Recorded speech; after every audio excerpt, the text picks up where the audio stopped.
హీరోలు ఒక్క హిట్ అంటూ ఆపసోపాలు పడుతుంటే దుల్కర్ మాత్రం దూసుకెళ్తున్నాడు. అవును, సొంత భాషలో కెరీర్ ఎలా ఉన్నా టాలీవుడ్లో మాత్రం హిట్టుకి కేర్ ఆఫ్ అయి కూర్చున్నాడు. ఈ క్రమంలో ఇప్పటికే 3 సాలిడ్ హిట్స్ ని సొంతం చేసుకున్న దుల్కర్ లేటెస్ట్ గా కాంతా అంటూ మరో పీరియాడికల్ లవ్ స్టోరీకి శ్రీకారం చుట్టాడు. ఇక లేటెస్ట్ గా కాంతా నుండి వదిలిన టీజర్ మరింత అప్లాజ్ మూటగట్టుకోవడంతో మనోడి ఖాతాలో మరో హిట్ పడ్డట్టేగా అంటూ డిస్కషన్స్ మొదలెట్టిందట టాలీవుడ్ ఇండస్ట్రీ.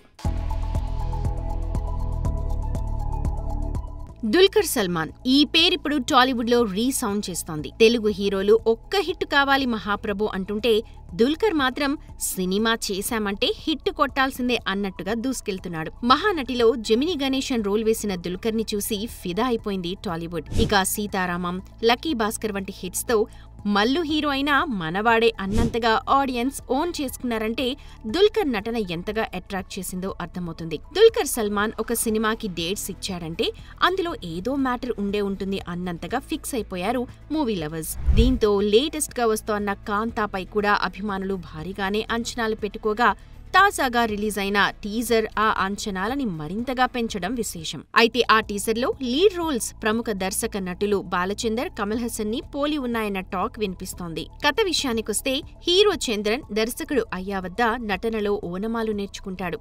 ఈ క్రమంలో పేరు ప్రఖ్యాతలొచ్చేసరికి వీరి మధ్య దూరం పెరుగుతుంది. ఈ దశలో దర్శకుడు అయ్యా ఫీమేల్ లీడ్ హారర్ ఫిలిం తీస్తాడు. దానికి శాంతా అన్న టైటిల్ పెడతాడు. చంద్రన్ ఆ ప్రాజెక్ట్ ని తన చేతిలోకి తీసుకుని శాంతా టైటిల్ ని కాంతాగా మార్చేస్తాడు. తర్వాత ఏంటనేది కాంతా కథగా తెలుస్తుంది. 1950 మద్రాస్ బ్యాక్ డ్రాప్ లో వస్తోన్న ఈ సినిమా టీజర్ చూస్తుంటే దుల్కర్ ఏదో గట్టిగా ప్లాన్ వేసినట్టే కనిపిస్తోంది. మరి వింటేజ్ అంబియన్స్ ని అద్భుతంగా క్రియేట్ చేసిన మేకర్స్ సినిమాని ఎలా తెరకెక్కించారో తెలియాలంటే సెప్టెంబర్ 12 వరకు వెయిట్ చేయాల్సిందే. ఏదేమైనా టాలీవుడ్ లో దుల్కర్ కొడుతున్న వరుస హిట్స్ చూసి మన హీరోలేమైనా మారతారేమో చూడాలి. For more videos like this, subscribe Big TV channel.